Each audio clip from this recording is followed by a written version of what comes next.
Antes de entrar al contenido o a la información de este nuevo episodio, quiero hacer unas notas aclaratorias o unas divulgaciones. Este video es intencionado a personas que llevan tiempo en el Evangelio, no es recién convertido. ¿Por qué? Porque un recién convertido es una persona que acaba de recibir el sacrificio de Jesús, que está aprendiendo a vivir correctamente lo que es un niño o un bebé espiritual y va en crecimiento. Obviamente, un niño espiritual o un recién convertido va a estar en el proceso de santificación, como todos lo estamos, pero es más intenso en ese inicio, donde está aprendiendo a dejar sus vicios, sus viejas actitudes, sus viejas maneras de hablar. Poco a poco el Señor va procesando y limpiando, y cada vez va quitando más y va siendo santificado. O sea que no quiero que ninguno que esté iniciando su carrera en el Evangelio se sienta ofendido, diga, no sirvo, porque si estás comenzando, lo importante es un corazón concreto, un corazón humillado y arrepentido delante de la presencia de Dios, que sabe que está mal y que está buscando perfeccionarse en Jesús. Este episodio va dirigido a personas de tiempo, que son personas que se supone que ya hayan aprendido, que se supone que ya conozcan lo que establece la palabra, que se supone que ya haya crecimiento en su vida, que se le ha puesto más aceite en la frente que un troz puede tener en el motor, ¿sabes? Un creyente que se supone que ya camine recto, que ya esté de vianda y continúa con actitudes de infante. O sea que no tiene que ver nada con alguien que acaba de comenzar, porque se entiende que alguien que acaba de comenzar está en el proceso de la santificación. Y hago aquí un paréntesis. Hay de aquel que se atreva a juzgar y condenar, aquel que está comenzando en su carrera, meramente porque todavía hay pecado en él, porque después que se haya arrepentido y esté esforzándose por buscar a Dios, no le sirvas de piedra de tropiezo, sino que ayúdalo a continuar y avanzar en su carrera.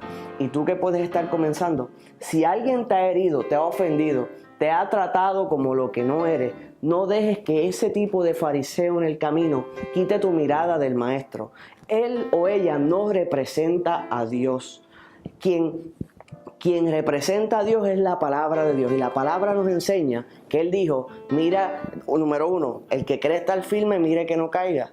Número 2 dice, ¿en dónde están los que te acusan a la mujer adúltera? Y ella le dijo, no están. Y Él le dice, pues, si no están ellos no te condenan, yo tampoco. O sea que el corazón de Dios es la misericordia. Y no debemos condenar a esos que están comenzando en el Evangelio, sino ayudarlos a levantarse. Ahora, eso establecido, tú creyente de tiempo, que se supone que haya fruto en tu vida, este video es para ti.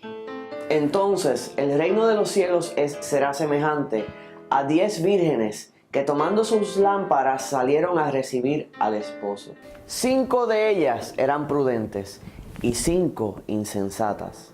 Las insensatas, tomando sus lámparas, no tomaron consigo aceite, mas las prudentes tomaron aceite en sus vasijas, juntamente con sus lámparas. Y tardándose el esposo, cabecearon todas y se durmieron. Y a la medianoche se oyó un clamor, aquí viene el esposo, salid a recibirle. El primer versículo que recitamos, no sé si se fijó que dice que el reino de los cielos será semejante a. Y luego comenzó a hablar sobre 10 vírgenes, 5 prudentes, 5 insensatas. Y la realidad es que cuando he tenido conversaciones con distintos líderes, con distintos pastores, vemos que la iglesia, como establece la palabra, no es una sugerencia. Jesús dijo que será, el reino de los cielos será, ese tiempo, este tiempo que nosotros estamos viviendo, será semejante a 10 vírgenes. Y luego dice que eran 5 prudentes, 5 insensatas. Ahora, ese es el tiempo que estamos viviendo. Un tiempo donde la iglesia aparenta estar dormida. Y eso es lo que está haciendo realmente. Y es lo que establece la palabra que sucedería. Cuando tengo conversaciones con distintos pastores, con distintos líderes, dicen lo mismo, la iglesia está indiferente. Le da lo mismo llegar a no llegar, le da lo mismo sentir a no sentir, le da lo mismo que Dios le hable o no le hable, le da lo mismo todo. O sea, están literalmente, como establece la palabra, cabecearon todas y durmieron. Entonces, mi pregunta es ¿por qué llegamos a este punto? ¿Por qué no estamos buscando con deseo y fuego? Cuando uno llega a un culto de oración, un culto de estudio bíblico, un culto de adoración, se supone que uno llega a la expectativa de lo que Dios va a hacer, con el deseo de que algo acontezca. Pero un gran número llega arrastrando los pies con motivaciones no correctas o distintas a las que debería ser la motivación principal, que es buscar a Dios. Sino que llegan por compromiso, algunos. Algunos llegan porque no tienen nada mejor que hacer. Otros llegan por si acaso. Cuando la realidad es que dice la palabra que todo lo que respira alabe a Jehová y que entremos por sus atrios con acción de gracia. O sea, que lleguemos adorando al Señor y con un deseo de conocerlo. Pero la realidad es que esta parábola se está cumpliendo.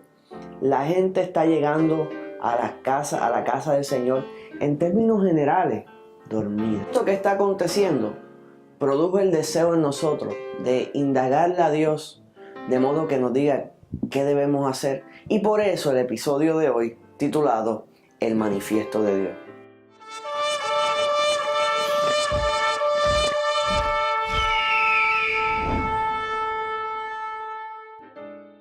Ahora vamos a ver la comparación de lo que el pueblo de Dios dice de labios, pero lo que hace en realidad. ¡Quiero avivamiento! Pero prefiero quedarme en casa. Quiero cultos de oración. Para dormirme en la banca. Jamás negaré a Cristo. Pero si lo niego, Él me perdona. Hay que huir de la tentación. Pero prefieren correr a ella y aún provocarla. Jamás me rendiré. Me rindo. Hello. ¿El sábado a qué hora? A las 9. No voy a poder ir a ese retiro. Es que tengo un compromiso de la escuela y no voy a poder llegar. ¿Está bien? Gracias. Disculpa. Te bendiga. Ay, Dios mío. Hello. ¿Sí? ¿Que el sábado a las 9 van para la playa? Nos vemos allí. ¡Woo! Eso que acaban de ver es un ejemplo de lo que se está viendo en la iglesia de hoy. Prefieren las cosas temporeras antes de lo eterno. Entonces, si usted analiza y por ejemplo usted dice hay culto, pero está lloviendo, y usted deja de ir a la iglesia y buscar a Dios por la lluvia, está poniendo la carne primero que el espíritu. Si el frío no lo deja adorar a Dios, eso quiere decir que usted le da más importancia a la carne que al espíritu. Si el hambre no lo deja adorar a Dios, eso quiere decir que está más pendiente a la carne que al espíritu. Si el cansancio no lo deja buscar a Dios y usted trata, pero le da más importancia a la carne, pues entonces, tristemente, si todas estas te afectan y te impiden buscar a Dios, eres un creyente carnal que no es agradable a Dios, que no es lo que Dios está buscando. Porque Él busca a los que la adoran en espíritu y en verdad. Tristemente estamos en un tiempo de cristianos sin carácter, sin base, sin fuerza, sin fortaleza. No huyen de la tentación, sino que corren a ella. No son fuertes en permanecer fieles en la fe, sino que fácilmente retroceden. Y esto es triste y es peligroso, porque entonces, ¿qué estamos dejando a los que van a seguir tras nosotros? ¿Qué es lo que están viendo de nosotros? Usted ve hermosos conciertos donde se adora el nombre del Señor, se llenan a capacidad y se glorifica a Dios. Pero tristemente, inmediatamente esas personas salen de ese coliseo, siguen haciendo lo que hacían antes. Hay gente que cuando hacen una actividad especial donde se adora a Dios, llegan, adoran, cantan, parecen creyentes, pero una vez todo se acaba, vuelven a su pecado, vuelven como el perro al vómito.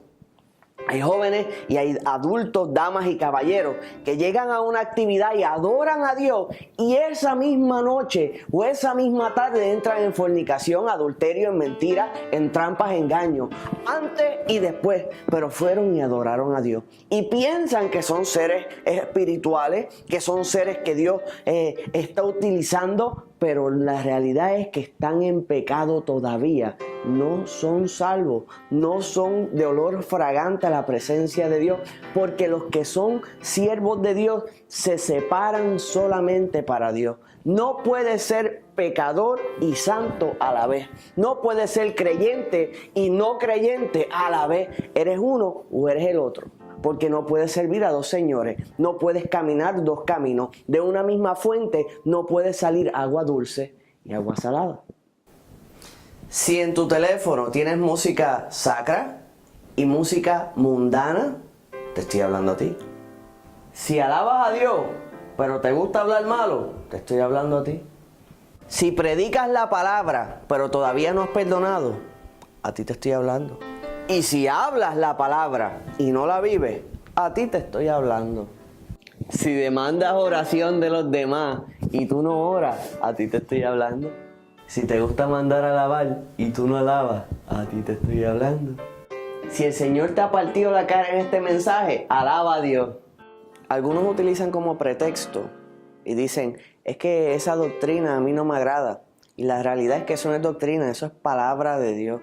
Lo que estamos hablando es lo que establece la Biblia. Doctrina son otros 20 pesos. Doctrina es vestimenta, doctrina es que si la barba o no barba. Y la doctrina le corresponde a cada iglesia, a su pastor. Y es buenísima y la doctrina es necesaria en todo lugar. Ahora, no es el todo de la iglesia. ¿Por qué? Porque hay lugares donde la doctrina es el todo. No se predica la palabra de Dios, no se predica lo que está escrito en la Biblia, sino que solamente se habla doctrina.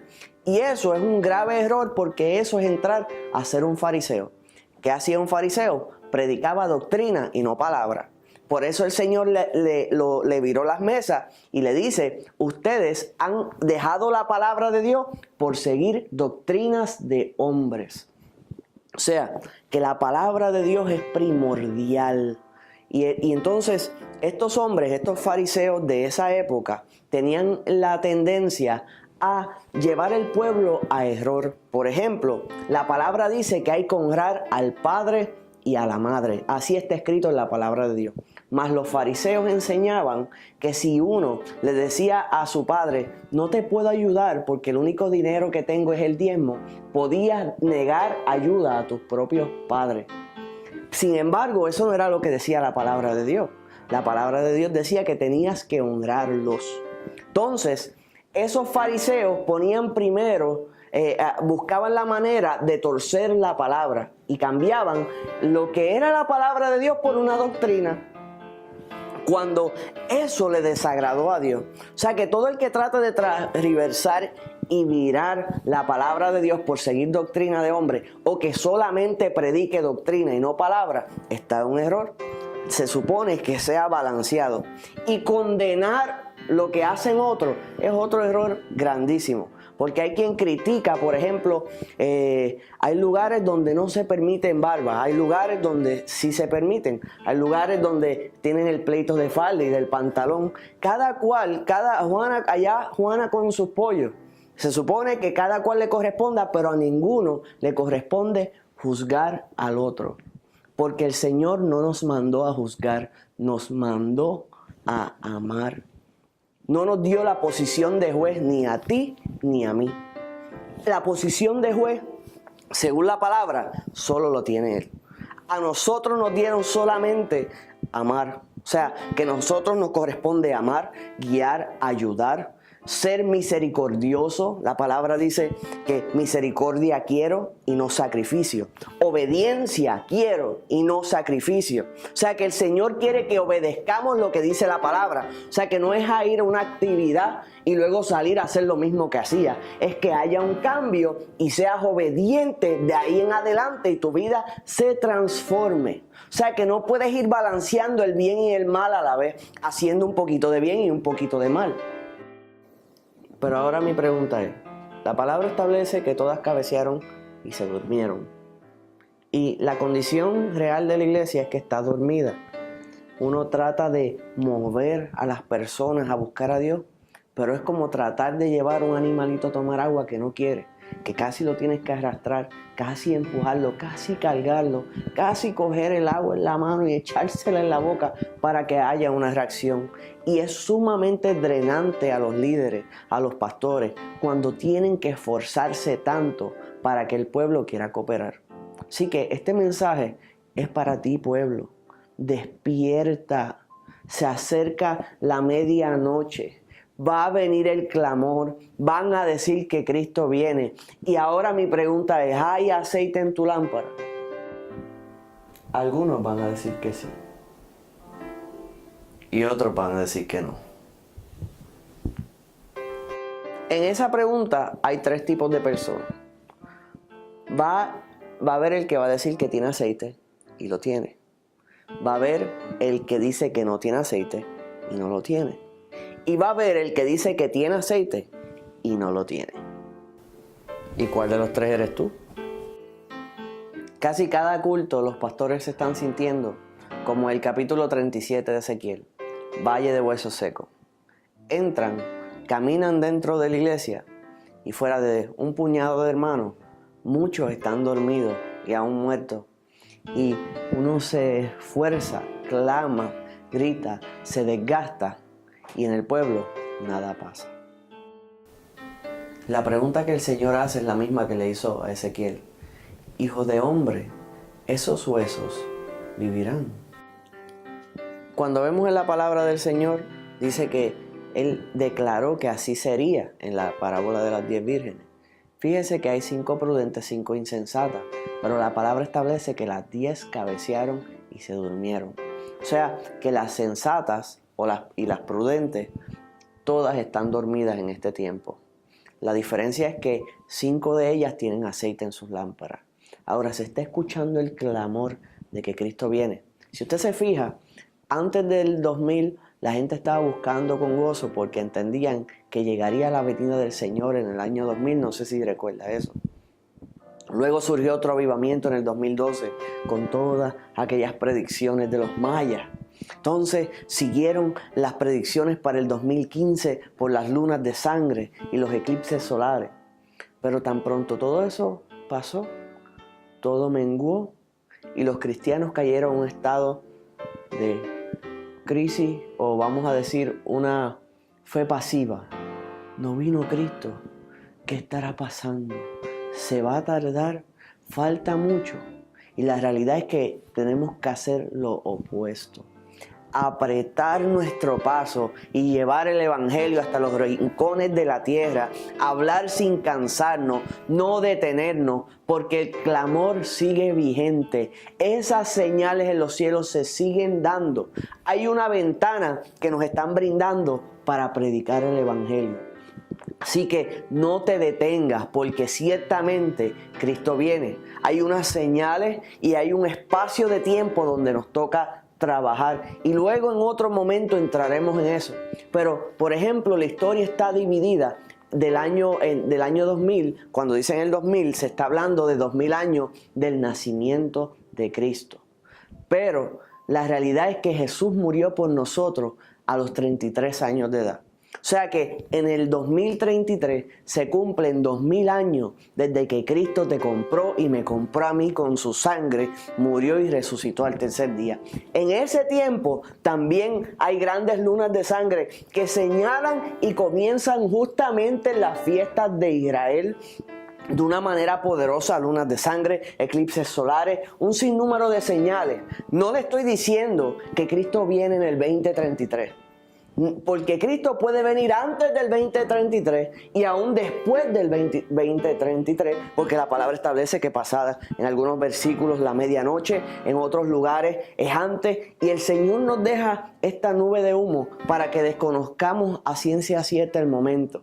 Pero dice la palabra que cuando miramos y sabemos que el verano está cerca, pues entonces hay que trabajar, y aunque nos den esta ventana, pues tenemos que trabajar arduamente para llevar la palabra, reconociendo que próximamente, y es pensarlo es hermoso, saber que en el 2033, si no hemos fallecido y si Cristo no ha venido hasta ese momento, se cumplen 2000 años desde la pasión de Cristo, desde ese momento que Él murió por nosotros. Fíjase que el Señor, conocemos de Él, hemos hablado anteriormente de su nacimiento y conocemos sus primeros 2 años. Conocemos lo que aconteció a sus 12 años de edad, donde por 3 días sus padres no lo encontraban. Y luego hay unos días perdidos, no sé si han escuchado ese episodio, los días perdidos, donde no sabemos de Él hasta los 30 años. Y realmente, si se fija, algo similar está pasando. Se hablaba de que Cristo venía en el 2012 y que se acabaría el mundo en el 2012, y a los 12 años hubo sonido de Cristo en la historia real, pero luego no sabemos de Él hasta los 30 años. Y es un periodo desconocido de lo que aconteció. Y ese periodo precisamente nos encontramos nosotros, que no quiere decir que Él no venga, sino que está cerca y tenemos que ser buenos obreros y trabajar. A ti, siervo prudente, que estás cabeceando y estás dormido, que tienes aceite en tu lámpara, el Señor te dice: levántate. Este es el clamor que estabas esperando para dejar de cabecear y que te levantes y empieces a llevar la palabra del Evangelio sin detener tu mano, sin rendirte. Hueso seco, levántate, resurge, sé un gran ejército. Basta ya del descanso, basta ya de ser creyentes carnales que siguen mirando y pendientes a las cosas de la carne y a tontería, cuando hay tantas cosas importantes en el espíritu que hacer, tantas cosas por alcanzar, tantas almas que salvar, pero mientras tanto muchos duermen. Pablo decía: no les hablo como espirituales, sino como a carnales, porque estando listos ya para vianda, siguen en las cosas de leche. ¿Cómo es posible que creyentes de tantos años todavía estén con el biberón? ¿Que cuántos años llevo en el Evangelio? 50. ¿Cómo se siente llevar 50 años en Kindle? ¿Qué? Hay muchos creyentes de años, pero sin carácter, sin crecimiento alguno. Y el Evangelio nos manda y nos empuja y nos esfuerza a crecer. Hay muchas personas que llevan muchos años y no han adquirido ningún conocimiento nuevo, ni han crecido espiritualmente hablando, y repiten su primer año una y otra vez. Y el Señor quiere crecimiento de nosotros, que alcancemos cada vez más en dominarnos a nosotros mismos y obtener dominio propio. Pero hay personas que siguen en las mismas actitudes que el primer año, y ese no es el plan de Dios. Chiste rápido. ¿Sabe cuál es el ministerio polilla? El de comer banca. Esto es un llamado a la acción. Basta ya de ser el mismo. Basta ya de estar caminando en dos caminos, de servirle a Dios y a Satanás a la misma vez. Tienes que decidir quién eres y determinar en tu corazón si vas a ser del lado de Cristo o si no, y caminar en esa dirección. Pero bandear entre dos bandos no se vale. Fíjese que en la parábola que el Señor nos da, hay quienes son prudentes y hay quien es insensato. Sé uno de los dos. Yo les exhorto a escoger correctamente, levantarse y ser prudente para que puedas crecer y ser firme y buscar al Señor, porque Cristo viene. Cristo viene, amado, Cristo viene. Basta ya de estar dormido y ser un creyente pasivo, sino tomar acción y esparcir el Evangelio, que eso es lo que va a producir la venida de Cristo, llevar la palabra por todo el mundo. Y terminamos con una pregunta. Jesús dijo en Lucas 18:8, pero cuando venga el Hijo del Hombre, ¿hallará fe en la tierra? Esa es la pregunta que te tienes que hacer. Una vez hayas visto este video llamado El Manifiesto de Dios, no vas a poder borrarlo de tu mente. Ya sabes lo que Dios está demandando de ti. Y en poco tiempo, una vez has tenido este conocimiento, vas a demostrarte a ti mismo, quién tú eres. Si eres de los que tiene aceite, si eres de los que no tiene aceite, o si eres de los que dice que tiene, pero realmente no tiene. No vas a poder ocultarte de ti mismo quién eres, mucho menos de Dios. Espero hagas el cambio y te posiciones correctamente, ubicado junto a la puerta que es Cristo.